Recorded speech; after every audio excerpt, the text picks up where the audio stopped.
Olá pessoal, começamos mais um episódio do Clubcast. Estamos aqui com os professores Bruno e Thiago. Sejam bem-vindos, professores. Obrigado. Prazer receber vocês aqui. E hoje o assunto vai ser bem eclético, né? Claro, vamos falar aqui de escola, de pandemia, de política, de várias coisas legais, né? Vou aprender muito aqui hoje com vocês, viu? Então, assim, boas-vindas. Quero que você dê as boas-vindas a vocês. Faz aí também dá um alô pra galera que está assistindo a gente. Fala galerinha, tudo bem com vocês? Pessoal, meu nome é Bruno, é um prazer estar aqui com o Paulo André no Clubcast. Gosto muito desse formato de conversa, desse bate-papo, é bem interessante. E a gente vai entrar em alguns assuntos aqui polêmicos, algumas coisas interessantes e é bem legal.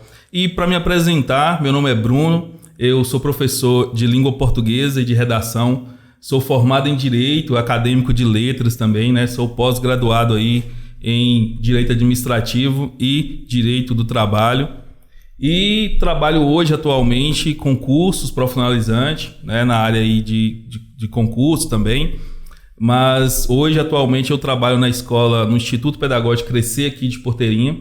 A gente trabalha lá já há 5 anos, graças a Deus, e tá indo tudo bem. Show, bacana. E até perguntar um pouco mais, depois eu vou perguntar mais um pouquinho sobre essa história sua. Vamos conhecer um pouco de Thiago agora.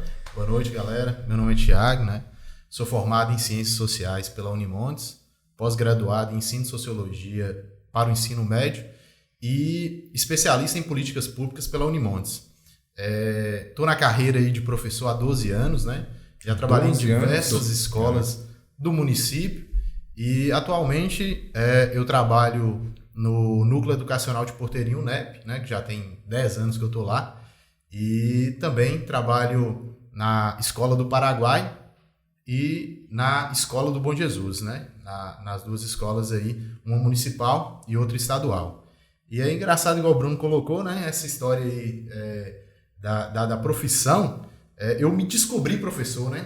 Tipo, não era uma ideia de me tornar professor. Foi desde o ensino médio que você já sabia que você queria ser professor? Não foi. Você acredita que eu não tinha a vocação para ser professor? Então, assim, peguei uma aula uma vez num cursinho e aí foi até engraçado essa história. Eu comecei a dar aula e eu percebi que meus alunos não estavam entendendo o que eu falava.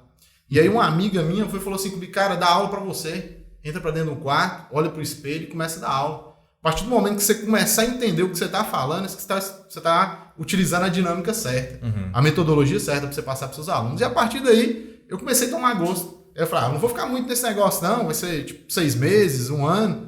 E aí fez 12 anos. 12 anos. Show de bola. A vocação de professor eu acho muito bacana. Acho muito bonita a pessoa conseguir transmitir conhecimento, né, para outras pessoas. Eu acho que a construção da sociedade se dá muito baseado na qualidade dos professores que a gente tem também, né? Graças. Professor Bruno, formado em Direito e foi para a área de Letras. Isso, conta pra gente aí como é que foi essa transição. Grande ajuda teve desse cara aqui, do professor Thiago, porque eu comecei a trabalhar com educação, eu comecei a perceber que eu levava jeito para a escola, gostava de dar aula, trabalhando no Estado, né? Comecei a trabalhar com Sociologia, por conta do Thiago também já trabalhava com Sociologia, e aí eu também, por conta do Direito, eu poderia trabalhar com Sociologia. Comecei a trabalhar no Estado, lá em 2011, mais ou menos assim, trabalhar no Estado, e vi que eu gostava bastante daquilo. E depois de um tempo parado por conta de faculdade, terminando a faculdade ainda, eu comecei dentro da faculdade, da aula, e aí conversando com o Thiago um dia, a gente estava conversando, ele falou assim, Bruno, vai para língua portuguesa, cara, você leva jeito, é tranquilo de trabalhar, tem mais aulas, será legal.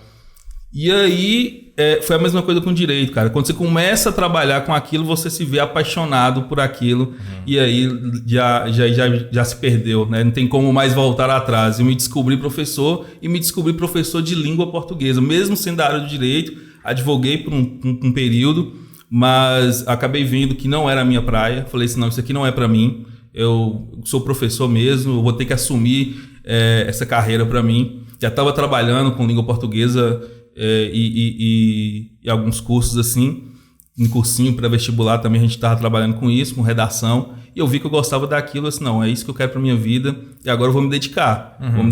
E aí eu precisei entrar na faculdade de letras para me concluir. Eu posso dar aula de língua portuguesa tranquilamente, né, sem precisar do curso de letras. O importante, como diz o professor Pestana, é ter o conhecimento, e graças a Deus a gente busca aí todo dia ter esse conhecimento.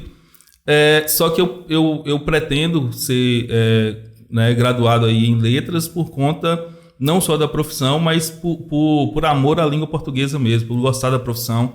E aí eu acredito que toda pessoa que gosta de língua portuguesa, se possível, tem que fazer essa faculdade de letras para adquirir mais conhecimento, se tornar um pesquisador, quem sabe. Então, assim, como eu quero continuar na área acadêmica, o primeiro passo para mim é a graduação em letras, né, e depois um mestrado. Entendi. Eu também me identifico muito com a história de professor Bruno, porque eu também formei na área de exatas, em engenharia, né? Formei em engenharia de controle de automação e depois fui dar aula também. Eu sou professor dessa área de administração, de matérias relacionadas à administração. Não tem nada a ver uma coisa com a outra, né? Mas é interessante como o caminho, na verdade, assim, até o próprio direito tem muito mais a ver com a parte de letras, né? Porque direito é muito amplo, e do que essa área da engenharia com a área que eu atuo hoje. Mas quando a gente descobre ali uma paixão e começa ali se identificar com aquela área, o trabalho da gente rende mais, né? Mais, quando a gente trabalha com o que gosta.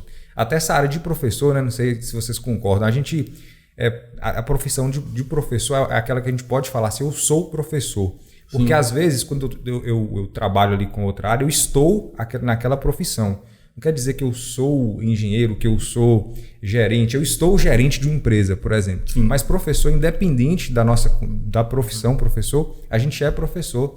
Quando a gente, desde o dia que a gente começa a dar aula até o dia que a gente morre, né? A gente é professor, está compartilhando conhecimento, é um professor, né? Independente da formação, né? É muito importante, o pessoal briga bastante hoje com essa questão da formação, mas o professor, ele é uma vocação, ele não é uma graduação. Então o cara pode ser professor independente dele ter uma licenciatura ou um bacharelado, né? Então as pessoas acabam discordando disso aí. Nessa questão mesmo, né? Entrando até na história de Bruno aí, quando ele foi começar, né? Quando ele foi pegar as aulas de língua portuguesa, eu falei com ele, falei, Bruno, eu sou muito crítico em relação à questão de você levar a ocupação de professor como um bico.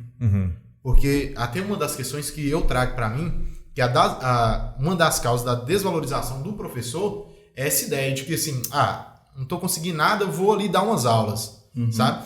Eu sempre falo com os meus alunos, né? Que não existe essa história. Se um professor chegar e falar assim, eu dou aulas... Se faz por dinheiro só, não é que tipo, é professor, né? Não rola. Aí eu falei com o Brunão, se você pegar as aulas, cara, você prepara e dá conta. Faz bem feito. Isso, porque assim, independente da área que você for trabalhar, o importante é que o menino receba o conhecimento. Exatamente. Porque assim, quando eu comecei lá, igual eu falei com vocês, em 2012, uma das questões que eu pensei foi isso. Eu falei assim, não, eu vou abandonar porque não está sendo vantajoso para os meninos. Eu estou dando aula e eles não estão entendendo. Então não adianta eu estar aqui simplesmente, no dito popular, enchendo linguiça. Né? E aí eu sempre questiono isso, sempre brigo, né? E nesses 12 anos, cara, eu tinha uma crítica muito grande antes, achando que o professor... ele era mal formado, mal informado, que muitos professores eram muito fracos com a visão que eu tinha de aluno, né? Quando eu entrei, e Brunão também, quando ele entrou na educação, cara, a gente desmitifica tudo isso aí, porque você vê a quantidade de professor que tem e a preocupação que os caras buscam, correm atrás. Quando a gente entrar mesmo aí nessa ideia, porque a estrutura de uma escola em si, ela oferece muito pouco. E assim, os encargos que caem sobre o professor são muito grandes. Tremendos, sabe? Assim, a educação não está dando certo, a culpa é de quem? A culpa do professor. Né? Tudo é culpa do professor, né? A estrutura de todo, seja do Estado, quando a escola é estadual, municipal ou até particular. Estudei, né, na época da faculdade. Os laboratórios bem precários mesmo, o professor tem que se reinventar cada vez ali para poder entregar um conteúdo de qualidade, né? E aí é essa máxima aí, assim, quando a gente... Porque eu e o Bruno, nós somos amigos, assim, a vida toda. Né? Então a gente longa data. Tem um grupo de amigos, sempre a gente meio que um podcast informal, entendeu? É um bate-papo mesmo. E a gente sempre entra nessa lógica aí de, cara, por que a educação no Brasil tá dessa forma, entendeu? Mas eu acho que a cobrança recai sobre o único sujeito, né? Tipo, quando eu tava, Bruno falou assim, não, vamos discutir educação e tal, eu falei, é massa porque a gente vai ter a oportunidade de estar falando, porque assim, tem um ponto lá do aluno, como esse conhecimento chega na base, né, que é o aluno, né, de que forma também o Estado ou as instituições dão conta de falar assim, como é que o professor que o professor precisa para passar um bom conhecimento? Será que as instituições elas estão acompanhando o desenvolvimento dos meninos? Né? Hoje os meninos, todo mundo tem smartphone e a gente continua lá falar igual a expressão que os professores usam, né? No cuspe e no giz. Né? Então como é que a aula vai ser uma aula proveitosa, né? Então tem muito essa ideia aí. As instituições não acompanham a questão da tecnologia, não acompanham as estruturas, então acaba que a gente acaba não sendo atual. E né? acaba culpando justamente o professor por conta disso. Né? E a gente não vê, a gente sempre vê o quê? A resposta do Estado. O Estado dando uma resposta do problema da educação, a gente vê alguém ali falando sobre problemas da educação, mas o professor em si quase ninguém escuta, quase ninguém ouve, né? Para ver o problema. Porque a gente acha que o problema, o buraco está lá embaixo, só que está muito mais fundo que isso. Então a gente pensa que a educação está com alguns problemas ali, mas está com um problema gigantesco, que a gente não sabe, em um futuro bem longo, a gente não sabe como que isso vai acabar para o Brasil, né? E falando em problemas, a escola, né, na verdade a educação em geral, ela está enfrentando a questão da pandemia. Porque queira sim, queira não, os comércios que estavam parados aos poucos vão voltando, né? E a escola não, a escola está mudou totalmente e creio que não volta ao antigo normal. Né? Talvez teremos até um novo normal para a questão das escolas que, creio eu que não fica só na questão online, mas vai ter uma mesclagem nisso aí. Né? Como é que está funcionando hoje as escolas? Está sendo só aula online? O momento, né? Isso é bem engraçado. Sei que isso aconteceu com o Bruno, mas 90% dos professores que eu perguntei foi assim, a pandemia começou... E aí a gente teve um recesso de 15 dias. E em 15 dias, você que não era youtuber, não tinha conhecimento nenhum de câmera de nada, você teve que pesquisar programa e ir a fundo. Virar um especialista. E virar especialista nisso aí. Porque assim, na escola que eu trabalho, graças a Deus, nós temos um portal muito bem dinâmico. Então, assim, tem uma plataforma lá. A plataforma própria ou usa do Google Meet, usa Zoom? Não, assim, a plataforma que eu falo assim, nós temos uma plataforma de EAD, né? Lá, com as matérias, conteúdo, né? Com os conteúdos, com as apostilas, a questão de provas já liberadas lá de forma online para os meninos fazerem e tal. E a partir dessa plataforma, nós conseguimos logar diretamente para o Google Meet, né? Então, assim, o aluno ele só entra na minha aula se ele entrar pela plataforma. Entendi. Né? Então, é uma forma de ter um controle sobre aquela aula. E até assim, a biblioteca virtual também hoje? Isso. A escola sua é estadual, municipal ou particular? Particular. Essa que eu tô falando é particular. Vocês dois trabalham em particular. Sim, cada um aí depois eu vou falar a realidade do estado. Você trabalha no estado também? Sim. Concursado? Eu fui concursado um tempo e perdi por conta... Mas hoje você tem aula lá no estado também? Sim. Certo. E aí a gente tem a divisão, né? Nós temos, eu tenho 3 aulas de história por semana. Então, em 2 aulas eu faço web com os meninos, né? Não sei se o Bruno faz web ou faz live, né? Então, a partir da plataforma do Google Meet. E uma aula eu repasso para os meninos gravada, né? Então, eu gravo conteúdo como se fosse uma revisão. E nas 2 outras aulas, eles fazem... a gente fala, como é que fala? Meu Deus, não é online, não, né? Simultâneo. Isso, simultâneo. E aí, foi a melhor forma que nós encontramos para os alunos não distanciarem. Porque quando iniciou lá a pandemia, que a gente estava gravando a aula, disponibilizando a aula na plataforma para os meninos tinham um horário de acessar. E aí ficou meio que assim, muito vago, né? Ficou muito distante. Essa conexão com o professor, ela distanciou bastante. Fato que, ano passado, o Estado ele liberou dessa forma. Né? Ele fez o PET, que era uma apostila lá, e a partir dessa apostila, os meninos tinham um prazo semanal, a gente liberava lá para eles, e aí toda semana eles acessavam, faziam as atividades da semana, e pronto. No final, a gente corrigia esse PET e o menino... vencia o conteúdo. Assim, se aprendeu ou não, isso. Não tem como saber. Não tinha o contato. Aí você imagina só, que é o caso que eu já discuti com o Bruno. Eu trabalho numa escola de zona rural. Né? Aí vem a dificuldade do acesso à internet dos meninos, né?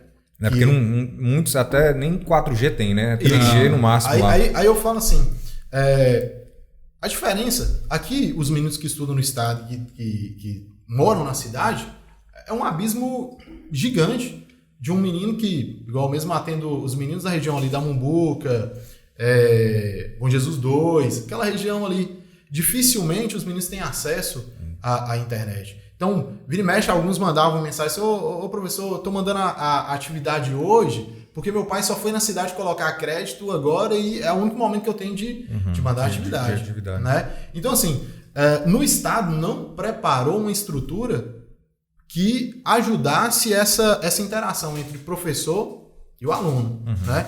Então, de certa forma, foi meio que assim, vamos mascarar aí que o aluno está fazendo as atividades para ele ter uma carga horária e pronto. Então, a principal diferença que eu percebi foi essa, né? Porque na escola particular, a gente continuou dando aula, mesmo que de forma virtual, mas a gente continuou dando aula. Era a mesma coisa, eu tinha meus 50 minutos na sala A, terminava os 50 minutos, eu ia para a sala B, e assim, os meninos continuavam tendo o contato comigo. Além da plataforma, que os meninos tinham lá acesso à aula do professor da plataforma, a minha aula gravada e ainda o direito da gente participar, né? Simultaneamente. Sim.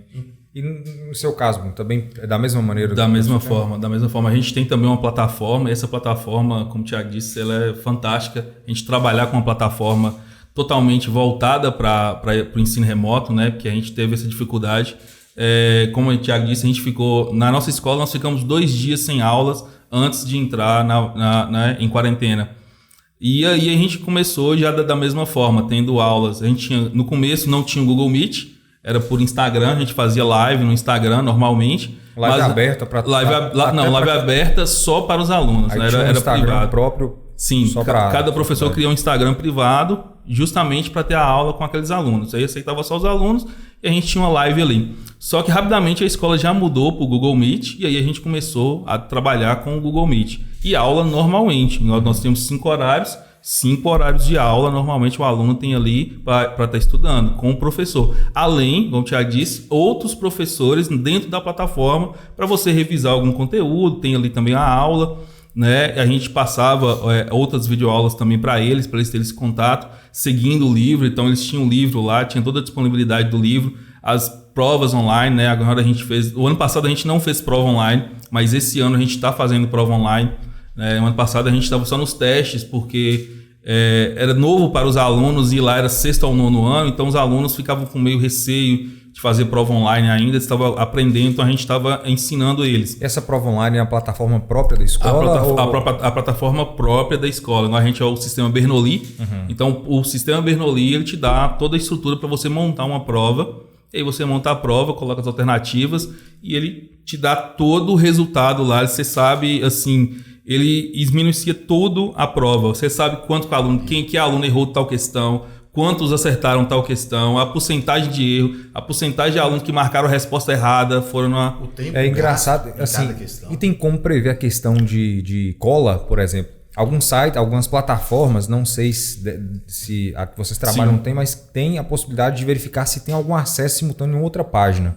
O aluno está acessando a página da plataforma e, por exemplo, a página do Google para não ter cola, né? Para não ter... claro que não tem como... Né? O aluno está lá do outro lado. Impedir cola é difícil. Impedir cola é difícil. Então, uma das formas que a gente faz lá na escola é assim, isso por conta do recurso dos meninos, né? Então, assim, durante o período de aula, a gente está em web com o menino, né? A câmera tem que estar aberta, virada para o computador, né? Então, ele fica com a câmera apontada para o computador enquanto isso fazendo a prova. Fazendo a prova. Então, assim, é simultâneo. Então, eu libero a prova lá 50 minutos e durante 50 minutos eu estou no Google Meet monitorando com eles. Foi uma forma que a gente tentou diminuir a ideia da cola, né? Se na sala de aula já é bem complicado, né? Imagina, na sala é difícil. Mas é uma forma de tentar também dificultar, né? Para os meninos. Foi uma forma que a gente encontrou de tentar... Pelo menos dificultar um pouco. E também teve alguma adaptação com algum profissional, porque talvez a gente pode diminuir a questão de cola fazendo questões mais dinâmicas de forma ali que o aluno, mesmo se ele vai fazer com algum outro colega, há um aprendizado, né? Sim. Teve alguma mudança em relação a isso, a criação dos conteúdos, ou permanece a mesma coisa do conteúdo das questões que você faria para ser impressa e joga lá? Tem uma adaptação. A escola, o próprio Bernoulli, ele fez uma atualização recentemente no banco de questões. Então ele atualizou totalmente o banco. E a gente tem questões discursivas, a gente pode colocar questões discursivas, então isso ajuda bastante nessa questão da cola, por exemplo, né? Então eu passei para os meninos lá um livro, o livro lá, A Revolução dos Bichos. Passei para eles e a prova era totalmente discursiva, eles tinham que discorrer sobre aquilo. Então aquilo evita bastante cola, né? E as próprias questões também, quando a gente monta uma questão, quando o professor monta uma questão, ele foge o aluno também não vai ter aquele recurso de jogar no Google, de tentar o tal do Braille agora, que é febre entre os alunos e acadêmicos, o Braille. Eu não conheço. O Braille é um site onde você tem a resposta praticamente de tudo. É praticamente impossível não ter um livro acadêmico ou de escola que não esteja no Braille. Tá, e questões um banco também. De questões lá. Um banco de questões gigantesco. Então, qualquer questão que até nos livros mais novos, os alunos que carregam esse site, então tem essa questão também de não ser só os provedores lá do site, tem também os alunos que colocam questões dentro do site, e aí fica praticamente impossível a gente não ver essa questão da cola, né? Mas aí a gente tem como driblar nessas questões, prova discursiva e a questão é elaborada pelo professor, que fica mais tranquilo. O Bruno acabou de minar o esquema dos Não, mas esse esquema aí tá pesado há muito tempo. E também dos acadêmicos, né? Porque são todos. É bem São engraçado todos. assim, vamos supor, eu estudei uma série anterior, né? Então eu vou lá e tirar foto do livro completo E coloco lá à disposição. Então, assim, Entendi. acontece. E na academia é a mesma coisa. E vocês têm uma previsão, por exemplo, para a volta de aula presencial, como que deve funcionar? O pessoal fala que pode ser que volte em agosto, pode ser que não. Né? Qual a previsão que vocês têm disso aí? Nessa questão da previsão, né? Assim, é o que a gente coloca, depende muito da Secretaria Estadual, né? E de Educação e da Secretaria Municipal, né? Não é uma questão. Pelo que eu entendi, segue aquele calendário lá, né? Calendário não, né? Aquele infograma lá das regiões, dependendo da onda que tá, vermelha. Pelo Minas Consciente? Isso. E aí, a partir daí, a Secretaria de Estado da Saúde manda para a Secretaria Municipal, né, para ela criar um projeto de volta às aulas de forma segura, manda para a superintendência, a superintendência repassa para a Secretaria de Estado de Educação, e aí só aí que, né, eles dão um aval para retornar. As instituições privadas, elas, né, certamente, assim, acredito que todas já devem estar com um planejamento pronto para o retorno às aulas, né? Porque quem mais perdeu foram as instituições privadas. Exatamente. Nesse sentido aí. Infelizmente foram elas que mais perderam. Então, assim, eu estava até conversando com uma amiga minha que trabalha lá em Janaúba, numa escola privada. Lá em Janaúba teve o aval do retorno, né, às aulas presenciais. E aí, então, assim, primeiro passa esse plano. Aqui no caso de Porteirinha, nós ainda não temos nenhuma prerrogativa de falar assim, vai retornar em agosto. Sai uma nota do Estado que ele vai começar a vacinar os professores em junho. Né? Então, mas assim, quando fala professores, é de toda a rede municipal, estadual e pública e privada? Privada. Né? Público com privado. Isso. Porque uma das dificuldades que estava sendo aí é porque o sindicato dos professores estava pressionando para que não voltasse às aulas sem a imunização dos professores. Né? E aí eu acredito que o Estado, por conta disso, vai acelerar, né? Vai colocar os professores como grupo prioritário para que retornem às aulas. E a rede privada, logicamente que ela vai pressionar também que os professores dela sejam imunizados, né? Já estão pressionando, né? Montes Claros voltou. Montes Claros está nessa adaptação ainda. Mas o caso de Montes Claros vai ser a gente vai olhar Montes Claros como uma possibilidade, né? Porque Montes Claros abriu agora, então só que não vacinaram os professores ainda, pelo que eu vi. O sindicato ainda está criticando muito essa decisão, né? Professores em São Paulo não deu certo, né? Estão voltando nessa questão. Desde o ano passado, né? O Amazonas foi o primeiro estado a voltar ano passado e teve um surto gigante. Né? Depois Pernambuco, o Rio Grande do Sul teve escolas particulares que retornaram. Só que, assim, nenhuma das experiências ainda foram vantajosas, né? Porque a explosão de casos foi gigante. O que a gente está esperando aqui, principalmente em Porteirinha, é um posicionamento da prefeitura em relação à vacinação dos professores. Então, se tivesse a conscientização de vacinar primeiro os professores, acredito que a gente vai conseguir entrar em uma nova etapa aí das aulas, que seria o sistema híbrido, né, que a gente vai trabalhar agora. Então, assim, mas a gente precisa de um parecer da prefeitura. Só que como Porteirinha ainda está numa situação um pouco delicada da pandemia, eu acredito que o prefeito e a Secretaria de Saúde não irão tomar nenhuma providência agora. A gente teve Monte Azul, Mato Verde, né, que começou a vacinar os professores. Só que assim, eu não entendi como Monte Azul Mato Verde conseguiu antecipar essa vacinação, né? Não, mas lá teve a compra pela prefeitura, um consórcio lá de municípios, juntaram lá e compraram a vacina, né? Só que lá será que teve uma quantidade suficiente de vacinação de forma que... Porque eu fiquei sabendo até que eram poucos. Eu acho que foram só os professores do Fundamental 1, né? Dos anos iniciais. E do município. Não chegaram todos os professores. Porque assim, porque eu acredito que a prefeitura ela vai seguir o mesmo cronograma que a Secretaria de Saúde estadual ela mandar, né? Porque eu acho que assim, também é o certo, né, cara? Sim. Tipo, se caso não vacinou os grupos de risco ainda, e aí você colocar os professores como prioridade sem vacinar os... Não faz sentido, né? Só para poder... Só não, né? Porque as aulas são grande coisa, mas talvez em que ordem de prioridade, pessoas ali, né? A questão de vida é muito mais prioritária do que a... Porque, principalmente, Paulo, porque criança você não consegue controlar. O adulto já é difícil controlar nessa pandemia. Você imagina criança, uma sala... imagina um estado aí com 40 crianças, né? Então é super difícil e praticamente impossível a gente manter o distanciamento social, a higienização. Isso aí é zero. Na escola particular, como é um número bem reduzido disso, a gente consegue fazer a aula híbrida. Só que pelo que a gente está conversando na nossa escola... A gente só vai voltar se tiver o aval da prefeitura, né? E a gente precisa, né, também do aval da prefeitura, um decreto, mas também a gente vai ver a relação com os pais. Porque se os pais falarem, não vou mandar, aí não há por que mandar, aí não há por que abrir a escola. Então tem esse receio ainda dos pais. E a questão de vestibular e Enem, como que está funcionando? Como que funcionou ano passado? Por exemplo, está tendo vestibular de todas as faculdades, hoje é só Enem? Na verdade, assim, eu não sei se isso... ainda continua. Quando eu fiz faculdade, na época era vestibular de todas as instituições, né? Não, está tendo. O vestibular, né, Thiago? Das faculdades todas estão tendo, Unimontes, tudo está tendo normalmente. E teve ano passado? E como que foi essa cobrança?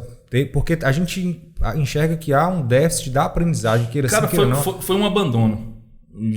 Esse foi o resultado que eu vi. Eu pude acompanhar de perto alguns alunos do estado. Por conta, eu me propus a dar uma aula gratuita lá para a cidade de Riacho, para os alunos do terceiro ano do ensino médio, porque eu percebi que eles estavam sem esse suporte. E conversando com eles, me relataram isso, que eles não tinham suporte nenhum para fazer um Enem. Então, assim, os professores estavam fazendo o possível, mas a gente sabe que ainda era muito limitado essa questão das aulas remotas para o estado, é muito limitado, então os professores estavam trabalhando, mas não conseguiam, né, ter esse suporte. E aí eles falaram que eles, por exemplo, a redação, eles não sabiam como começar uma redação, como fazer uma prova de redação, o que seria abordado, como seria abordado o tema. Então, assim, eu consegui dar um curso lá, foi bem no dia que a cidade fechou, literalmente. Consegui dar um curso rápido para eles via Meet, não consegui a aula presencial, estava tentando lá há mais de uma semana tentar a aula presencial, mas aí como aumentou os casos lá de uma forma muito, muito devastadora assim, em Riacho, acabou o prefeito decretando lá no início de janeiro que não teria nenhum curso aberto. E aí a gente teve que ir para aula virtual e aí a gente percebe que realmente os alunos teve uma defasagem, né, de estudo por conta da pandemia. Então, a adaptação teve que ser meio que brusca, né? Não teve um período de adaptação, sim, de ensino. E assim, também o INEP fez um descaso total com a prova, né? Assim, a gente viu lá, marca prova para uma data, marca prova para outra. E assim, é aquela ideia, eu sempre falo, cara, eles nunca olham a angústia de quem está passando. por esse momento, né? Até o último momento não sabia, muita gente nem sabia se ia ter, né? Sim, não sabia. De fato ia ter. E se essa nota, ela teria algum valor. Porque chegou ao ponto de cogitar de que o Enem 2020, né, a nota seria utilizada, a nota de 2019, né? Por conta de... simplesmente o aluno vai lá porque a gente já imprimiu as provas, já tem... Então, assim, rolou muito um descaso e aí entra a angústia, né? E você imagina só, o aluno ele se prepara, muitos se preparam, né? É a mesma coisa que eu falo com os meus alunos, né? É a hora de bater o pênalti na final da Copa do Mundo, cara, o terceiro ano ali. E aí você pega essa disputa aí entre... Que foi uma disputa partidária, né? Que começou aí dentro dessa lógica aí do Enem do ano passado. Não pode ter por conta da pandemia. Vai ter... Tem que ser... a prova tem que ser online. Os alunos não estão preparados para a prova, mas ninguém, no final... vamos escutar os alunos. Vamos ver qual que é a data que eles querem a realização da prova. Aí o processo eleitoral, por exemplo, correu normalmente, sim, né? Sim. Não teve problema nenhum. E aí os alunos eles votam em uma data e o próprio INEP ele não aceita aquela data, não. Ele remarca para uma data que ele mesmo aleatória, né? Cogitou. No Brasil tudo vira política, né? Tudo... Não, e assim, Paulo André colocou, né, no meu tempo também, no tempo de Bruno, havia muitos vestibulares, né? Eu mesmo sou a favor dessa unificação do vestibular. Eu acho que é uma forma de não facilitar para o aluno passar, mas é uma forma de igualdade para que todos, né? Eu vou falar assim, meu caso mesmo. Quando eu fui fazer a universidade, eu prestei 3 vestibulares, né? E o Enem. Eu fiz o tradicional da Unimontes, e era caríssimo, né? Tipo assim, você tinha que pagar R$150 na inscrição. Exatamente. Aí você fala, tipo assim, pô, R$150 hoje? Não, mas R$150, aí vinha o custo da viagem e tal, porque não era muito fácil. Já né? É muito hoje, isso você lá imagina. Em 2006, né? Aí, beleza. Eu fiz uma prova da PUC Minas e da UFMG. Eu lembro como se fosse hoje, cara. Da UFMG, eu passei na prova e chegava o telegrama. Era o telegrama que te informava sobre a segunda etapa, né? E aí esse telegrama chegou numa sexta-feira e a prova era no domingo, BH. E aí você imagina só, como é que você vai juntar o dinheiro para você ir para BH para fazer a prova? Então, assim, a realidade da maioria dos brasileiros é essa aí, né? Que você está falando. Não é fácil, Sim. igual todo mundo que chega, não. É hoje, não. Se for para sair amanhã, eu já tô pronto. Não, a gente tem que se programar, né? Tem que fazer um planejamento. E aí, eu mesmo, quando o Enem ele ganhou esse corpo, que ele ganhou essa visibilidade, que as universidades federais elas aderiram às universidades estaduais, muita gente criticou, falou, nossa, isso aí está pareando o ensino superior por baixo e tal. E eu sempre falei, não, pelo contrário, isso é uma forma de acabar com esse abismo que existia. Que, tipo assim, nós temos ainda a elitização do ensino superior, logicamente que existe a elitização do ensino superior, mas... Tanto público quanto privado é bem elitista. Mas assim, com essa abertura para o Enem, esse leque do Enem aí, facilitou muito. E uma das críticas que eu faço hoje é essa tentativa de retornar, ou seja, retroceder a uma prática dessa, de falar assim, não, você, quanto universidade, você tem direito de fazer seu vestibular. Né? Beleza, a universidade ela pode fazer o vestibular que ela quiser, mas desde que ela tenha assim, uma porcentagem de vagas ofertadas voltadas a partir do Enem, né? E aí você colocou essa ideia, conversando com um amigo meu, né, professor de filosofia, a gente discutindo sobre isso, ele falou comigo, nós falamos assim, que essa geração, que é a geração do Covid, cara, no mínimo, elas vão ter uns 3 anos de defasagem educacional. Sem dúvida. E uma forma assim que eu falei com os meus alunos, eu falei, cara, uma coisa, essa pandemia ela foi muito boa para mostrar assim que nada substitui o professor em sala de aula. Né? Porque muita gente falava assim, tudo caminha para o EAD. Tudo caminha para o EAD. Só que eu sempre falava com os meus alunos, eu falava assim, cara, você pode ter o melhor professor no cursinho, você pode ter o melhor professor online lá nessas plataformas que tem, só que ele só é o melhor por conta de uma coisa. Você teve um professor que ficou 50 minutos todos os dias durante 200 dias letivos tentando colocar a base na sua cabeça. Então, quando o professor lá ele fala assim, vamos estudar polinômios. Aí você fala assim, se você não soubesse nada de polinômios, com 15 minutos... Para aprender virtualmente? Com 15 minutos nunca você ia aprender. Né? Então, assim, essa geração, ela caminhava para isso, né? Para esse esquecimento de falar assim, quantas vezes eu vi isso, o desinteresse de alunos na sala de aula? Não, essa aula aí depois eu acesso lá no YouTube. E tá de boa. E o que eu vejo hoje é isso. Muitos alunos falam assim, cara, não dá para ficar dessa forma. Não tem como não tá presencial. Até porque as pessoas que aprendem só assim, assistindo e lendo, é chamado de autodidata, né? Sim, sim. E assim, a realidade hoje não é todo mundo que é autodidata, é uma pequena porcentagem. Então, por isso que é necessário realmente. E assim, uma forma é essa. Talvez se o nosso ensino, desde a base, ensinasse o aluno a ser autodidata, né? Mas não. Infelizmente, o nosso ensino é aquela questão assim, aquela pergunta direcionada, né? Que o aluno olha para a pergunta e ele já vê lá em cima do livro lá qual que é a resposta direta. Então, assim, por mais que os alunos eles tenham acesso à informação, que isso é muito hoje, né? Muito. Só que, assim, o aluno talvez não aproveite isso. Ainda não tem essa consciência da necessidade dele estar aprendendo dessa forma. Mas tudo eu entendo igual que você falou, né? A base dele não é formada para isso. A base de ninguém hoje é voltada para ter esse tipo de aprendizado, se não for o presencial e tudo mais. E acho, né, a partir de agora, nós, até como professores, temos que criar essa consciência de também estar formatando, né, criando nas pessoas a necessidade de eles começarem a aprender dessa forma também. Por quê?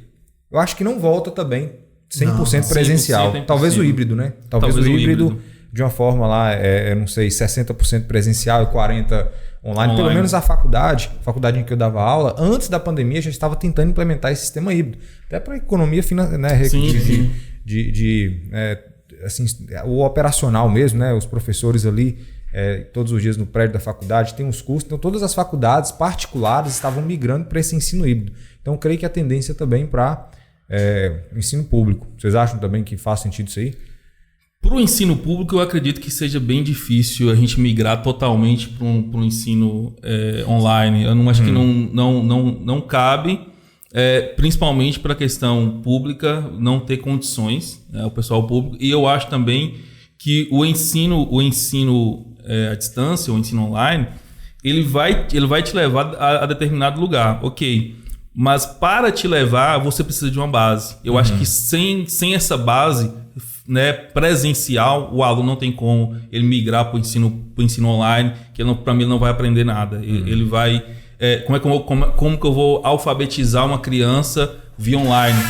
É possível? Talvez sim para algumas, mas para a grande maioria é praticamente impossível. Então, assim, pode ser que futuramente nós tenhamos mais aulas online no sistema público, mas que ainda é necessário uma questão presencial. Retornando até o que você colocou mesmo, assim, e já abrindo um leque maior, né, que é a questão do Enem, de como foi a dificuldade dos meninos. Eu trabalho com os meninos do ensino médio, até falei com eles que a nota do Enem, a nota de corte, diminuiu bastante.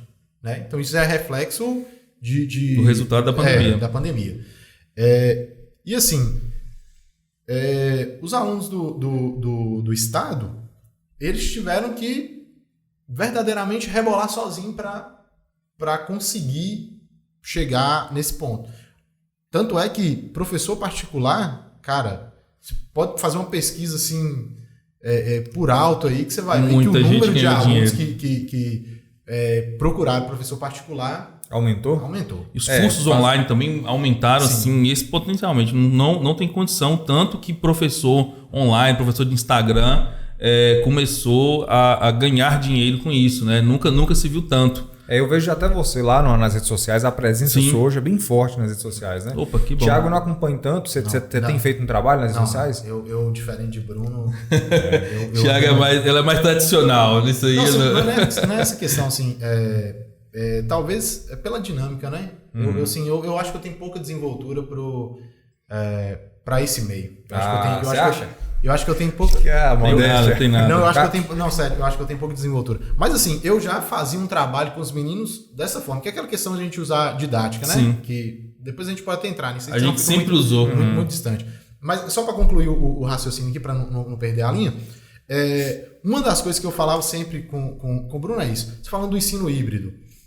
Se eu não consigo ter uma quantidade de alunos tendo acesso a uma apostila virtual, imagina como eu vou conseguir.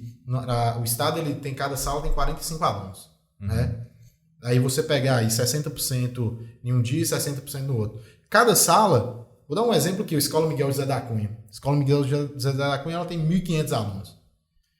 nos 3 turnos que ela funciona. Aí você imagina assim, será que cada sala teria essa estrutura aqui? Para o professor estar passando a aula dele para metade da sala presencial e a outra metade de forma virtual? Será que essa carga horária, como é que ela ficaria depositada? Porque, assim, para mim, o grande problema que eu vejo na educação hoje, e é o diferencial dos institutos federais, é isso. É tipo assim, cada professor tem dedicação exclusiva em uma escola só. O instituto ele paga lá 40 horas, só que tipo assim, não é 40 horas em sala de aula. Exatamente, é 40 horas ali em sala de aula, é bem menos, esqueci a carga horária. Mas... tipo assim, eu acho que um professor ele pode ter no máximo 16 horas aula em sala de aula. É porque a gente sabe, como professor, a gente sabe que o planejamento, quando a gente vai fazer um planejamento, a gente gasta muito para planejar para uma aula, tem hora que a gente gasta muito mais tempo do que a própria aula em si. Para dar uma aula bacana, para ter um conteúdo legal. Aí você pega assim, um professor ele tem que trabalhar no mínimo em 2 escolas, né? 32 aulas. 32 aulas em sala de aula. Fora mais 4 aulas de planejamento na escola e mais 4 aulas em qualquer lugar que você quiser, né? Então, beleza. Você recebe para isso aí, para fechar sua carga horária, as 40 horas semanais. Mas você nunca fica com isso. Não é isso. Você entra 32 vezes numa sala de aula de 45 alunos. Cara. A energia... Então, isso é exaustivo. Né? Eu mesmo tiro por mim, por um exemplo. Eu, em 2016, eu tinha 58 horários por semana. 58 horários por semana. Né? Aí você imagina só. Não é questão de gostar. Né? Precisava. Tipo assim, isso é a questão de, tipo... essa necessidade de fazer o salário ficar melhor, né? Então, aí quando você fala, qual que é o diferencial do instituto? Primeiro, as turmas reduzidas, que eu acho que toda vez que um professor faz greve, ele faz greve pelo motivo errado, que ele simplesmente... Eu sou professor, e assim, pode ser que o Sindiúti até fique com raiva de mim, mas eu vou falar. Primeira questão da greve, cara, eu acho que o professor deveria primeiro falar assim, não, eu não aceito trabalhar com 45 alunos em uma sala de aula. É desumano para o aluno e desumano para o professor. Né? Tem dia que você gasta 30 minutos só para você fazer a chamada na sala de aula. Né? A baderna. Então, tipo... Não, e pela quantidade de alunos também. Que você... Aí eu falo, o pai, ele deveria entender isso. E brigar por isso. Que o ensino de qualidade, ele primeiro passa por isso. Quantos alunos deveriam ter numa sala? 20 alunos. 20 alunos. No máximo 20 alunos. Aí você atenderia todos da melhor forma. Agora, 45 alunos? Que é o que você vê geralmente em escolas no exterior, geralmente é esse público. Quantidade reduzida? A quantidade bem reduzida que eles têm de aluno. Para o professor hoje é praticamente impossível você trabalhar com 45 crianças ou 45 alunos dentro de uma sala de aula e aí falta, justo como o Thiago falou, está faltando os pais, está faltando a família dentro da escola. Como outros países têm, né? Você vê a família investindo na escola, arrecadando dinheiro para melhorias da escola. Aqui a gente coloca tudo na mão do Estado, achando que é o Estado que é obrigatório, né? O Brasil tem essa mania de achar tudo do Estado, é obrigação do Estado. Mas quando é para brigar, para lutar pelos direitos dos professores e dos alunos, o pessoal se acanha, né? Fica com vergonha, tem medo. Mas falta isso, falta investimento, né, nessa área, né? Sim, porque não adianta nada você ter uma estrutura bonita. Sim. Uma estrutura física bonita. Se ela não é funcional.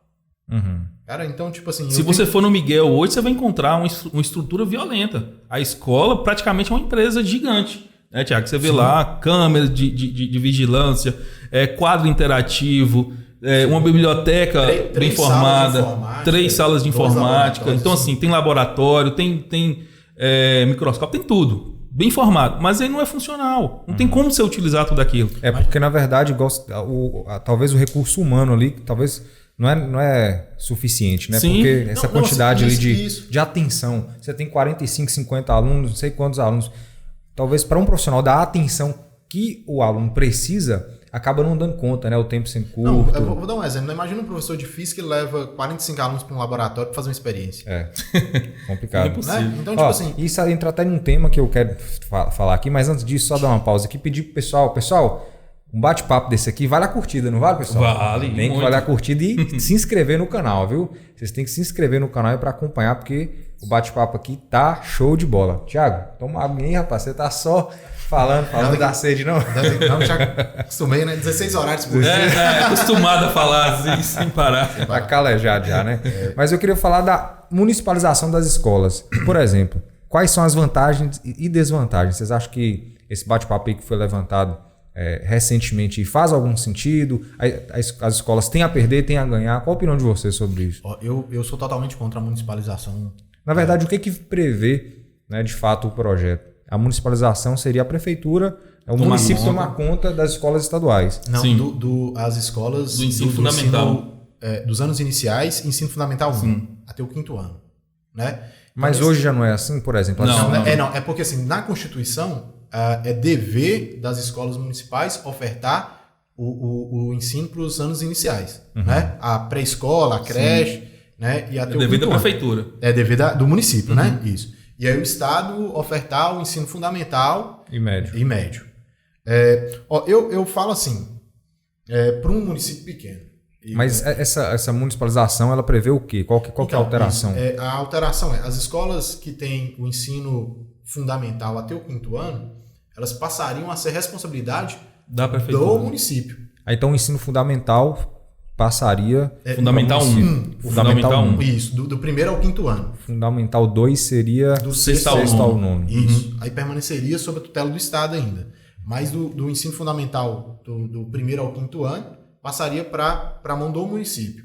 Porque o município ele já tem escolas, né? Aí entra na ideia assim, São Paulo, coloque que alguns municípios eles começam a brigar pelo mesmo público, né? Seria igual aqui em Porteirinho, vou dar um exemplo, João Alcântara. Aí o João Alcântara estaria brigando com, não sei, o CEMEI aqui, Maria Clara, pelo mesmo público de aluno, o Miguel José da Cunha, que também tem até o 5º ano, brigando com esse mesmo público, né? E aí que seria uma forma de... o Estado já investe, a União já investe no Estado com essa escola e também tem que investir no município com outra escola. E que essa verba seria direcionada totalmente para o município para ele cuidar de tudo. E aí o público seria o mesmo. Certo. Né? No papel, a gente sabe que é muito bonito isso. Né? Que assim, o município aumentaria a renda dele, conseguiria ofertar um ensino de maior qualidade, ele estaria muito mais próximo, assim, as questões seriam resolvidas muito mais próximas, né? Porque a Secretaria de Educação Municipal é que trataria isso, não mais a Secretaria de Estado e Educação. Eu diminuiria também um atravessador do dinheiro, né? Porque a gente sabe hoje que a corrupção é grande. Então passa da União para o Estado, do Estado para o município, agora já seria direto. Diminuiria essa ponte. Então, você citou algumas vantagens. Qual seria Não, eu estou colocando no papel. No papel. Isso. Só que a gente pega assim, vou dar uma ideia. Por muitos anos, e não sei se isso acontece hoje no município, por muitos anos, o município ele ofertava salas multidisciplinares, multifacetadas que a gente chamava.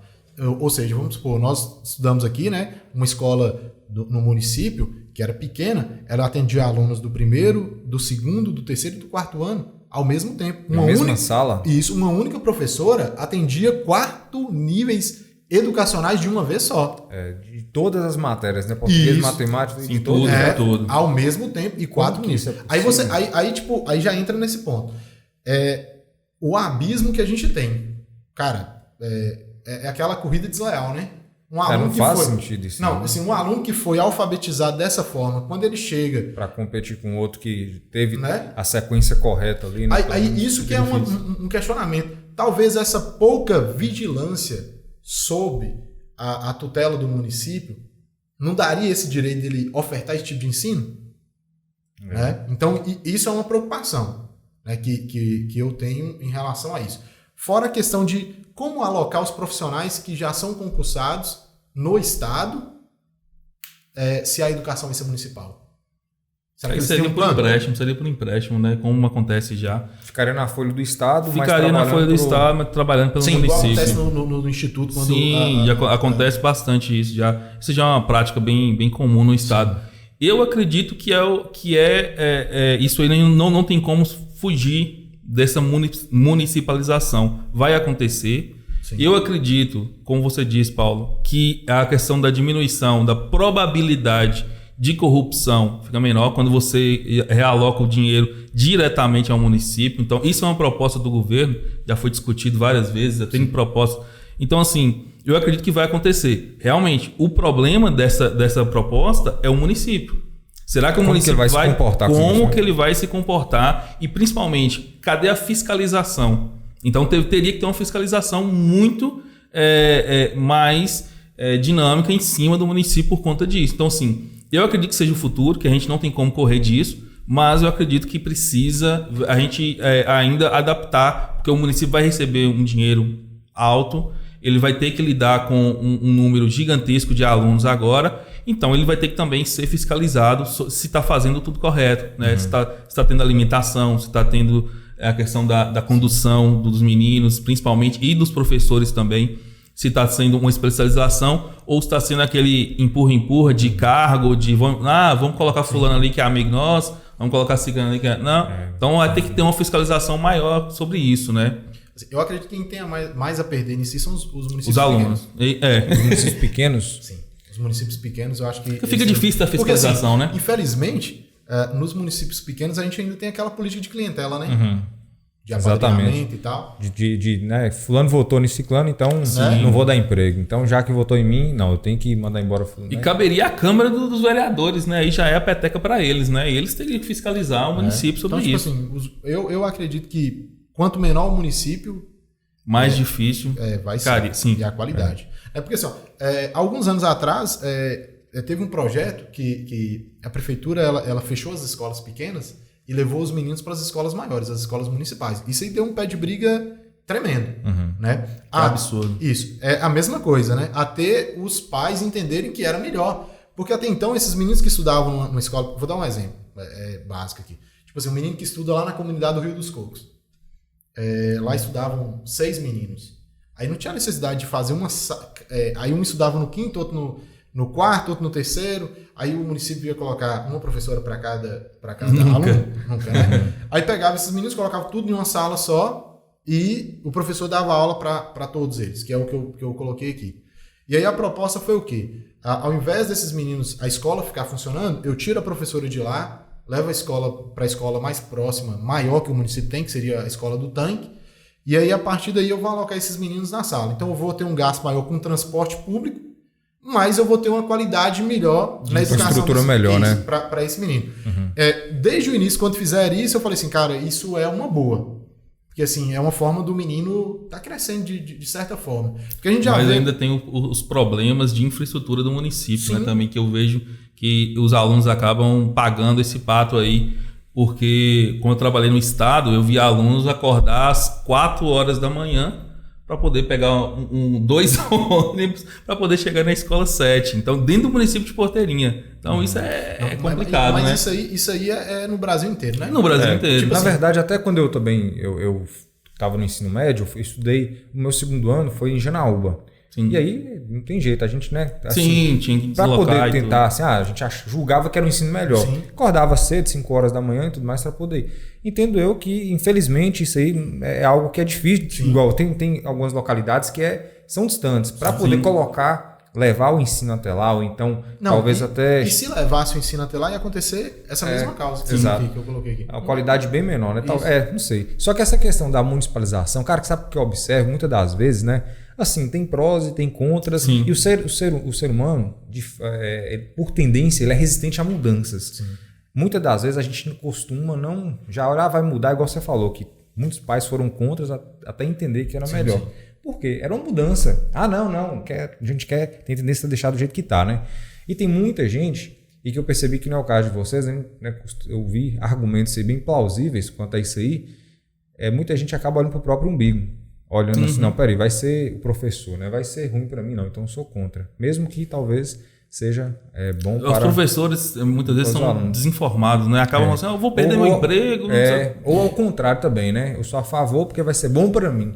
Muita gente olha para o próprio umbigo e não analisa a situação de fato, né? E assim, a pessoa, ela, além de ser contra ou ser a favor, ela defende uma bandeira ali de uma forma, né, a gerar um ribuliço danado, né? Sem ter uma discussão dessa. Mas o caminho é esse. O caminho é esse, né? Eu acredito que o caminho é municipalizar muita coisa. A própria educação vai ser municipalizada, acredito. A segurança também tende a municipalizar também com guardas municipais, né, e tudo, para auxiliar também a polícia militar. Eu acredito que seria fantástico. várias cidades já têm, imagina assim, nas cidades pequenas também, né, tem uma guarda municipal para auxiliar a polícia militar, isso seria fundamental. A própria saúde também é municipal. Então, assim, o caminho é esse. O caminho é tentar acabar com essas várias pontes que tem aí no Brasil para tentar evitar essa corrupção, que é, né, diminuir o gargalo, diminuir, para ver se melhora. Ver se melhora. Mas igual que já fala, é muito bonito no papel, mas isso aí a prática no Brasil se torna muito difícil. Porque assim, eu acredito que é o que entra no que o Bruno colocou, uma desinformação, né, de parte, e aí essa desinformação faz com que muitos se tornem massa de manobra, né? Massa de manobra. Porque, tipo, aí eu escutei de ciclano que falou com Beltrano, que chegou e falou comigo, né? Só que o cara não tem a curiosidade de ir lá e pesquisar a fundo, né? O que verdadeiramente vai mudar. Talvez nem mude nada, igual assim, eu tô falando por mim, eu não sabia que poderia ter essa possibilidade de alocar, né? De realocar os professores. Sim, pronto, é comum. Já é uma solução Exato. pro problema. Só que aí vem, o único problema que eu vejo é esse. Talvez a fiscalização como em que o cima... município vai tratar isso aí, né? sim. Como que... até você falou, né? A própria Câmara, foi o Bruno que falou a questão da Câmara, né? Teria que entrar um pouco mais firme nessa questão. E será que os vereadores estão preparados para ter uma discussão desse tipo? Sim. Será que estão aptos para chegar dentro de uma escola e fazer a fiscalização devida? Não é questão da escola, né? Porque nesse caso aí seria mais burocrático, né? Seria fiscalizar a Secretaria de Educação, né? Não só burocrático, mas também presencial lá. Sim. Teria que ir lá dentro para ver como é que está sendo. Porque assim, é muito engraçado, né? Quando a gente discute educação, a gente fala assim, a educação, o problema da educação é investimento. Moço, não é. Então, imagina só que eu acho que é 6,4% do PIB, né? Voltado para a educação agora, né? Tá sendo agora. Era 12%. Então é muito dinheiro, né, cara? Imagina só, eu acho que fora a saúde e a educação que recebe mais investimento. Só que aí entra, né? Aí o deputado A pega uma emenda parlamentar que vai passar e fala com o diretor de uma escola, ou quer dizer, o superintendente educacional de determinada região, vai ter a reforma daquela escola, né? Só que aí tem que ter o meu reembolso aqui, exatamente. Né? Vai ter que ser a construtora do chegado meu e tal, né? Então, tipo... E você vê, tanto assim, ó, pra você ver, a gente falou de pandemia, envolve política. Falou de escola, envolve política. Como é que é essa questão da escola sem partido? O que prevê essa questão de escola sem partido? E o que vocês acham também desse tema? A escola sem partido ela é praticamente um fantasma aí que assusta muitos professores e que, na verdade, é um fantasma. Então, é fictício. Não tem tanto esse medo. Alguns professores acreditam que a escola sem partido irá, de certa forma, proibir, perseguir professores. E não é nada disso. É uma forma de amedrontar. Eu sou totalmente contra a escola sem partido. Mas quando a gente vai ler o projeto de lei, a gente vê que é simplesmente uma forma de assustar alguns professores. Para não ficar fazendo ideologia partidária, para não ter alguma prática partidária ali. Existe no Brasil professores fazendo algo parecido? Sim, você pode jogar no YouTube aí, você vai ver vários. Tanto para a direita quanto para a esquerda. Você vai ver diversos professores fazendo a apologia política. Isso existe. Só que o Escola Sem Partido basicamente é colocar um cartaz em toda a escola falando todos os direitos dos alunos e as prerrogativas dos professores, as obrigações dos professores. Então é basicamente isso. Colocar um cartaz na escola aí para os alunos verem. É uma forma de assustar o professor. Isso realmente é muito ruim. A gente não precisaria disso. A gente tem já mecanismo para educar os alunos saberem, se chegar num ponto de um professor fazer isso. Tem todo um mecanismo, processo administrativo, para que o professor seja punido se porventura ele praticou esse ato dentro da escola. Não pode. Mas aí... Talvez está dando mais moral... Não que o aluno não tenha que ter moral, tem que ter respeito de todas as partes. Sim, a hierarquia. Mas aí acaba diminuindo a hierarquia. Que hoje já é pequena. Eu acho que... Já é minúsculo. O que aconteceu no Escola Sem Partido foi por conta de que, assim, eu acho que o MBL ele queria visibilidade, né? O quê? O Movimento Brasil Livre. Sim. E aí uma das bandeiras que ele pegou mesmo para perseguir foi essa, foi o Escola Sem Partido. Foi a ideia de pregar assim, os professores, eles tentam implantar uma ideologia comunista nas escolas. Eu até brinquei com o Bruno, né? Falei, cara, se esses professores estão tentando implantar uma ideologia comunista na escola, eles estão mal demais, cara. Porque o comunista está em falência no Brasil aí, socialismo e os caras, né? Mas, assim, a forma pelo qual que eu acho que eles começaram, que foi a ideia de aluno pegar o celular, gravar filmar aula, o professor e tal. Tipo assim, porque o que levou? Vou dar um exemplo. Tipo assim, se você começar a instigar determinadas questões aqui, a gente vai responder, cara. Entendeu? Então, o que funcionava muito era isso. O aluno, ele começava a instigar determinadas questões e naquela hora lá, ele ia lá e filmava. Se o professor tivesse algum tipo de tendência de resposta, que tendesse à esquerda ou à direita, ele já gravava. E aí, tipo assim, ele cortava todo o contexto e colocava só aquilo. Né? E é muito ruim. E aí o Bruno colocou, tipo assim, quem criticava, quem é a parte da esquerda que criticava, falava assim, então agora nós vamos poder falar... sobre a história do Brasil num viés. Não, eu sempre falo, eu dou aula de história. Eu tenho historiadores que são extremamente de esquerda, né? E tem historiadores que são extremamente de direita. E aí eu sempre falava com os meus alunos, né? E é o que a gente está fazendo aqui. Cara, não existe... verdade absoluta na questão da história. Tudo é a partir de uma discussão. Eu vou até citar o nome de um aluno meu aqui, Pedro Afonso. Cara, pensa num menino assim... diferenciado nesse tipo de discussão. Toda vez que a gente ia tratar de alguma coisa, ele era assim, mega liberal, né? de tendência de direita. Mas só que assim, os argumentos que ele trazia para a aula eram argumentos construtivos. Da mesma forma que, se caso eu fosse explanar alguma coisa, eu tinha que trazer argumentos dos dois lados. O Escola Sem Partido prevê isso. Se o professor ele vai explicar regime militar no Brasil... que ele não traga simplesmente a bandeira de falar assim, rolou censura, o regime deu pau em todo mundo, a ditadura, né? Tipo assim, tratar o regime como uma ditadura. Né? Ele tem que trazer os pontos. O que aconteceu de forma econômica? Qual que era o contexto? Aí se eu trago só a bandeira de que foi porque perseguiu o comunista, teve esse viés político, aí sim, aí eu acredito que eu estou sendo tendencioso. Né? Porque assim, o aluno ele tem direito a entender formar a sua ideia, né? Eu tenho que trazer todos os contextos para ele. Porque se você joga só pontos negativos de tal, né, ele tende a formar uma ideia de acordo com o que você pensa. E, na verdade, ele tem que ter um senso crítico. E professor tem porque uma interferência. Porque o que aconteceu com a Escola Sem Partido era assim, quem defendia a Escola Sem Partido, defendia que a ideologia que fosse transmitida fosse uma ideologia liberal, de direita. Né? E quem era contrário à Escola Sem Partido é porque quem defendia uma ideologia de esquerda. Ou seja, de todo jeito o partido estava na escola, discutindo um projeto que era para ser sem partido.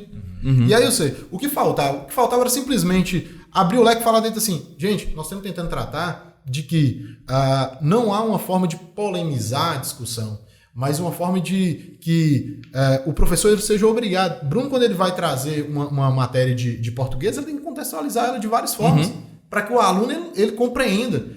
Quando eu vou trazer algo de sociologia para o aluno, ou de história, ou de atualidades, eu tenho que trazer na realidade dele.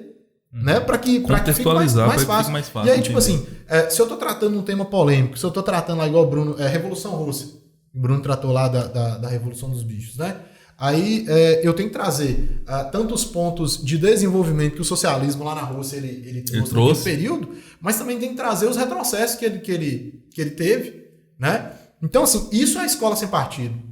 O projeto é para isso. Só que aí a aplicação, será que não seria igual o que o Bruno falou? Não teria mais uma repressão ali por conta dos alunos para os professores? Sim, teria. Por não entender, porque assim, o que parte muito é isso. Os grupos, eles geram essas polemizações para dificultar. Então seria tipo assim, o que você colocou, seria uma forma de vigilância do professor 24 horas.